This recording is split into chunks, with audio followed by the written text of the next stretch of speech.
एक शख्स एक दिन जब अपने घर गया तो उसने देखा कि उसकी बीवी इसके छोटे से बच्चे के छोटे से बिस्तर पर उसके साथ ही लेटी थी। वो शख्स हैरान हुआ और बोला कि अगर आराम करना है तो अपने बिस्तर पर लेट जाती, यहाँ तो और ही थक गई होगी।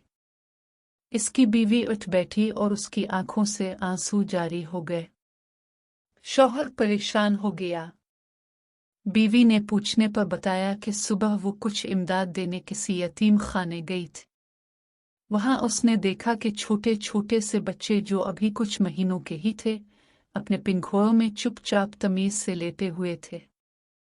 वो बहुत खुश हुई और वहां मौजूद निगरान खातून से पूछा कि आपने उन छोटे छोटे से बच्चों की इतनी शानदार तरबियत कैसे की। आप मुझे भी मशवरा दे, मेरा भी एक छोटा बच्चा है। इस निगरान खातून ने जवाब दिया कि हम दुआ करेंगे कि आपका बच्चा कभी तमीज़दार न हो और खुदा उसके लिए आप लोगों को जिंदा रखे।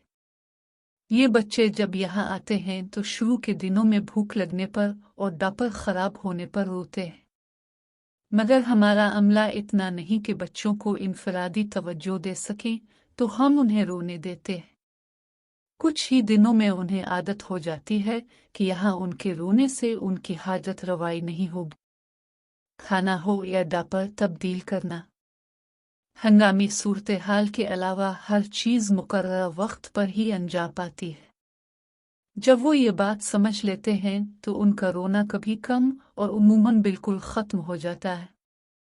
ये बच्चे भी अगर अपने वालिदैन के साथ होते तो भूख लगने पर, डापर गंदा होने पर, जज्बाती कुर्बत के लिए या किसी ऐसे मसले के हल के लिए जिसे उनके नन्हे ज़हन समझने से कासिर हैं, रू रू कर अपने वालिदैन की तवज्जो खुद पर मबजूल कराते, उनकी मदद हासिल करने की कोशिश करते, उनके महब्बत की नरमी और गोद की गर्मी को महसूस करते।